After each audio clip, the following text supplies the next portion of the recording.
शासकीय जमिनीवर अतिक्रमण केल्याची तक्रार केल्यानं सायंकाळच्या सुमारास बाभळे गावचे माजी सरपंच ज्ञानेश्वर पाटील यांच्या कार्यालयाच्या बाहेर बसलेले असताना गावातीलच लखन रुपनर व त्यांच्या साथीदारांकडून माजी सरपंचावर प्राणघातक हल्ला करण्यात आल्याची घटना घडली आहे। यामुळे पूर्ण गावामध्ये एकच खळबळ उडाली आहे।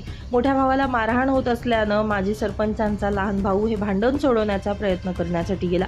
यावेळी त्याला देखील टोळक्याकडून मारहाण करण्यात आली। यावेळी गावातील ग्रामस्थांनी मध्यस्थी केल्यानं माजी सरपंच ज्ञानेश्वर पाटील यांच्यासह त्यांच्या भावाचा प्राण वाचलाय।